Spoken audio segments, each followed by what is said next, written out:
तो फ्रेंड्स यहाँ पे बिहार में 32 स्टूडेंट्स, जिसमें से कुछ बॉयज़ होंगे लड़के और कुछ लड़कियों का लाइफ सेट होने वाला है। एग्जामिनेशन नहीं होने वाला है और आपका जो सिलेक्शन होगा वो आपके मेरिट के आधार पे होगा। और दूसरी चीज़ यहाँ पे आपको, जैसे कि मैंने ऑलरेडी बताया कि 32 स्टूडेंट का सिलेक्शन होने वाला है। तो कौन सा पोस्ट है भाई, कौन सा विभाग है, कैसे सिलेक्शन होगा, क्या कुछ होगा, कंप्लीट डिटेल आपको इस वीडियो के अंदर मिलेगी। उससे पहले ये जान लीजिए कि ये जो वैकेंसी है ग्रुप डी की वैकेंसी है और बिहार सरकार के बिहार भवन नई दिल्ली के अंदर ये वैकेंसी निकाली गई है। और इसका जो क्वालिफिकेशन है वो केवल 10th क्लास पास पे मांगा गया है, ठीक है। एक्सपीरियंस की ज़रूरत नहीं है। इतना होने के बाद मैं आपको ये बताऊं फ्रेंड्स, आप लोग का जो फॉर्म भरने का इंतज़ार था एसएससी जीडी कांस्टेबल 2022 का, वो तो ख़त्म हो गया। लेकिन मुझे पता है कि आप लोग अभी भी एक ऐसी किताब की तलाश में होंगे जो लेटेस्ट सिलेबस और लेटेस्ट पैटर्न के आधार पर छपी हो। तो वो भी तलाश आपकी ख़त्म होने वाली है, क्योंकि हम अभी आपको बताने वाले हैं एसएससी जीडी की बेस्ट बुक के बारे में, जो कि चक्षु प्रकाशन के द्वारा आई है। यहाँ पे फ्रेंड्स आपको दो पुस्तक मैं बता दूँ। पहला जो है फ्रेंड्स आपको केवल स्टडी गाइड है, स्पेशली स्टडी गाइड, जैसे कि आप देख सकते हैं। तो यहाँ पे फ्रेंड्स आपको इस स्टडी गाइड में मिलने वाला है सामान्य बुद्धि एवं तार्किक तर्क शक्ति, सामान्य ज्ञान एवं सामान्य जानकारी, प्रारंभिक अंकगणित, हिंदी और इंग्लिश। और साथ में फ्रेंड्स आपको 2800 बहुविकल्पीय प्रश्न मिल जाएगा, 3 सॉल्व पेपर मिल जाएंगे। और ये दोनों पुस्तकें फ्रेंड्स 100% सिलेबस के आधार पर छपी हुई हैं, तो आप आँख मूंद कर खरीद सकते हैं। और साथ में ये दोनों किताबें ऑलरेडी बेस्ट सेलर भी हो चुकी हैं, यानी कि सबसे ज़्यादा लोगों का ट्रस्ट इस पर रहा है। और दूसरी पुस्तक है फ्रेंड्स, आप यहाँ पे देख लीजिए, 3300 से भी ज़्यादा बहुविकल्पीय प्रश्न आपको इसमें अवेलेबल है। साथ में 9 आपको सॉल्व पेपर मिल जाएंगे और 20 प्रैक्टिस सेट मिल जाएगा। तो एक हो गया गाइड और एक हो गया फ्रेंड्स आपको प्रैक्टिस करने के लिए प्रैक्टिस सेट, जो कि आपको कंप्लीट तैयारी करा के देगा ये एसएससी जीडी के लिए।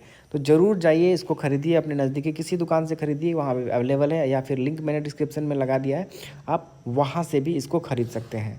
तो फ्रेंड्स हम लोग वापस आ चुके हैं। अब आपको थोड़ा सा समय देना पड़ेगा और मैं थोड़ा गाड़ी धीरे धीरे चलाऊंगा ताकि आप लोग को समझ में आए रास्ता, ठीक है। क्योंकि कोई ऐसा नहीं है, इंटरटेनमेंट का चैनल नहीं है कि मैं आया और बता के चला गया और उसके बाद आप खोजते रह गए, ना तो पीडीएफ मिला और ना ही अप्लाई का तरीका, ठीक है। सबसे पहले इसको समझते हैं, बाद में एप्लीकेशन कैसे मिलेगा। और इसके रिगार्डिंग फ्रेंड्स एक और वीडियो लेके आएंगे जिसमें आपको कंप्लीट एप्लीकेशन कैसे भरना है स्टेप बाय स्टेप, क्योंकि बहुत लोग गलती इसको अप्लाई करने वाले हैं और जो लोग गलती अप्लाई करने वाले हैं उस कारण से उनका फॉर्म होने वाला है रिजेक्ट। वो तो होएगा ही, जिनका भी गलत फॉर्म होगा वो रिजेक्ट हो जाता है और बाद में वही लोग का शिकायत होता है कि मेरा ना तो एडमिट कार्ड आया, ना ही मेरा ईमेल आया और ना ही मुझे पता चला कि इसका सिलेक्शन कब हो गया। तो सबसे बड़ा रीज़न वही होता है। चलिए शुरू करते हैं। तो यहाँ पे फ्रेंड्स आपको 32 टोटल सीटें हैं, जिसमें आपको कैटेगरी वाइज यानी कि जाति वाइज आपको बताया गया है कि किस जाति में कितनी सीटें हैं। सबसे पहले एससी में 4, एसटी में फ्रेंड्स आपको अनुसूचित जाति की महिलाओं के लिए अलग से, यहाँ पे देखिए सबका यहाँ पे महिलाओं के लिए जैसे आपको पता है कि 35% का आरक्षण अलग से है हर एक कास्ट के अंदर, तो उस अनुसार यहाँ पे आपको देखने को मिलेगा। सबसे पहले एससी का टोटल सीट 4 है, जिसमें से महिलाओं के लिए 2 सीट आरक्षित है। पिछड़ा वर्ग की महिलाएं यानी कि बीसी फीमेल का एक कैटेगरी होता है, जिसको आप देखते होंगे बीसीएफ के नाम से बहुत जगह, तो उसके लिए फ्रेंड्स आपको 1 सीटें हैं। पिछड़ा वर्ग के पुरुष के लिए 3 सीटें हैं। अनारक्षित वर्ग के पुरुष के लिए 15 यानी कि जनरल के लिए 15 सीटें हैं। कुछ कन्फ्यूज़न होता है स्टूडेंट को कि हमारे में कैटेगरी में कम सीट है और जनरल में ज़्यादा है, तो क्या मैं जनरल में अप्लाई करूं? तो ये गलती मत कीजिएगा कभी भी, ठीक है। क्योंकि अगर आप अपनी कैटेगरी में अप्लाई कर रहे हैं, ठीक है, और आपका मार्क्स अगर जनरल के बराबर है, तो आप ऑटोमेटिक जनरल में ही जाएंगे, अपनी कैटेगरी की सीट छोड़ देंगे अपनी कैटेगरी के लिए। तो यूआर का मतलब क्या होता है ना, अनरिजर्व, यानी कि कोई रिजर्वेशन नहीं है उस सीट पे, ठीक है। लोग यहाँ पे कुछ गलती दिमाग में रख लेते हैं। चलिए आगे बताते हैं फ्रेंड्स इसका सैलरी क्या रहने वाला है। अभी आपने सीट देख ली, उसके बाद आपको ईडब्ल्यूएस की महिलाएं हैं उसके लिए 4 सीटें हैं, ईडब्ल्यूएस के पुरुष हैं उनके लिए 2 सीटें हैं, और आर्थिक रूप से कमज़ोर वर्ग की महिलाओं के लिए जो अलग से जो सीट आरक्षित है वो 1 सीट आरक्षित है, ठीक है। अब बात करते हैं सैलरी की। तो लेवल 1 का क्या होता है फ्रेंड्स, आपको लगभग 18,000 से लेकर 60,000 के आसपास तक सैलरी बनती है, जिसमें आपकी इन हैंड स्टार्टिंग की जो सैलरी होगी वो लगभग 25,000 के आसपास आपको इन हैंड मिल जाएगी, ठीक है, आज के टाइम पे। और मतलब अगर आपका परिवार छोटा है तो काम चल जाएगा। मैं ये नहीं कह रहा हूँ कि हाँ आप बहुत आप मौज मस्ती करोगे आपका लाइफ पूरा कंप्लीट सेट है, ऐसा कुछ नहीं है।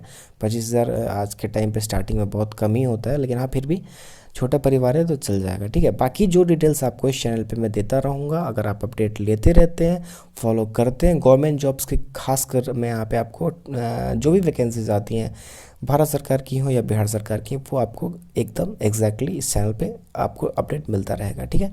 चलिए आगे बात करते हैं शैक्षणिक योग्यता।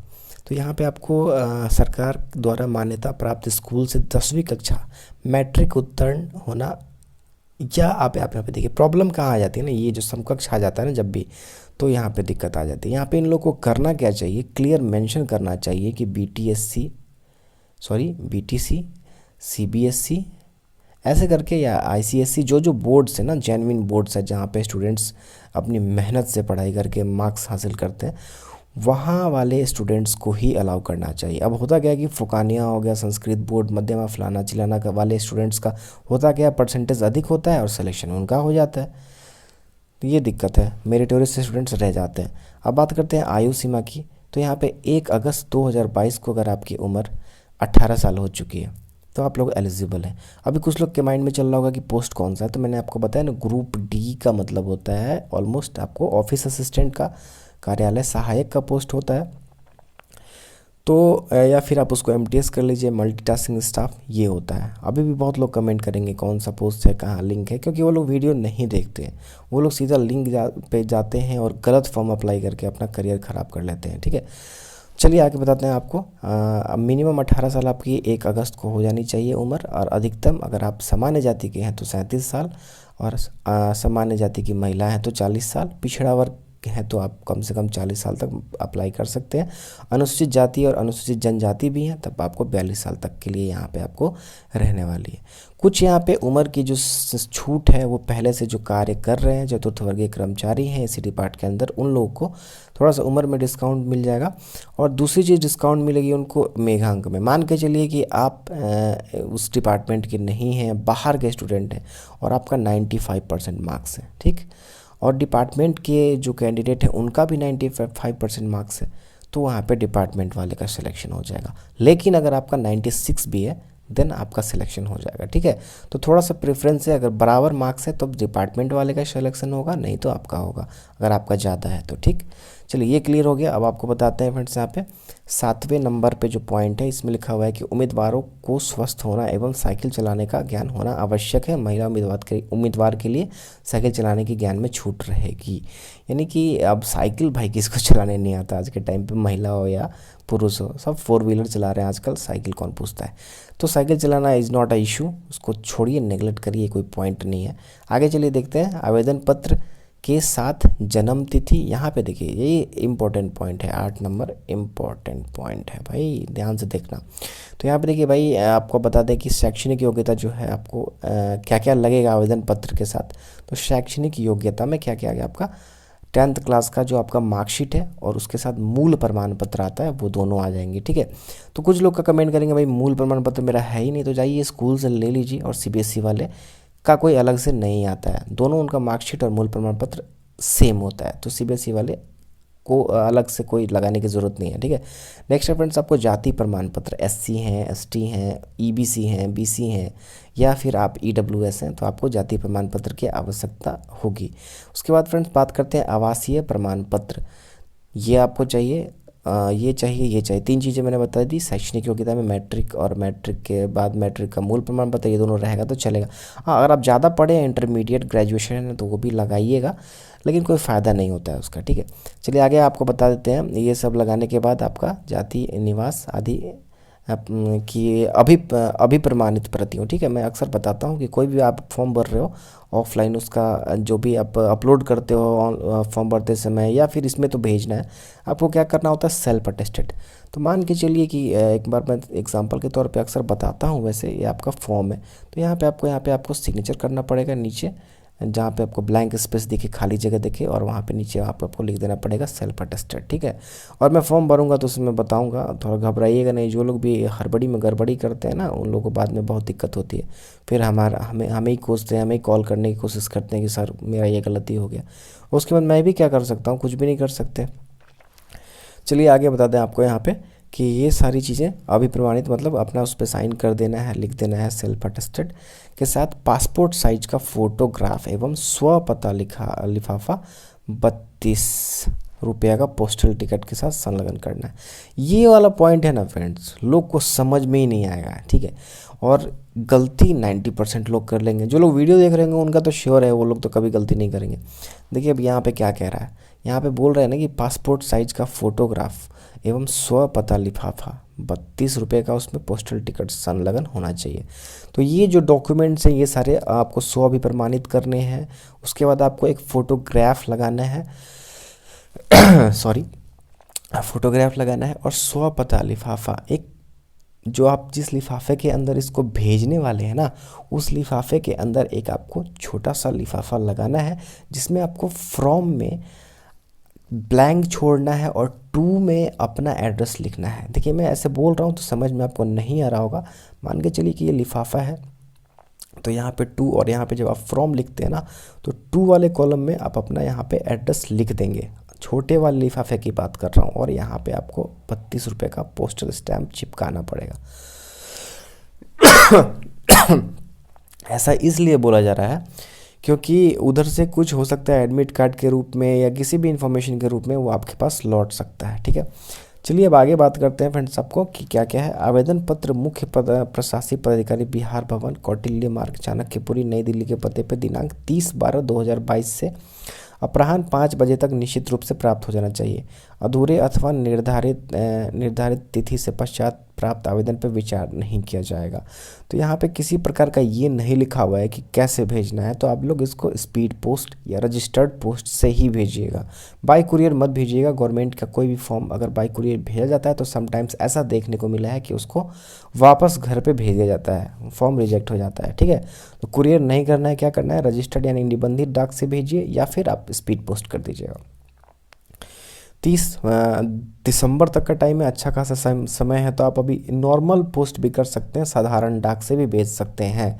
लेकिन जो आपका ये 32 रुपये का लिफाफा है ना, वो अंदर लगेगा। ठीक है, ये आप मिस्टेक मत करिएगा। वैसे फॉर्म का भरने का मैं दूसरा वीडियो बनाऊंगा ताकि लोग गलती ना करें।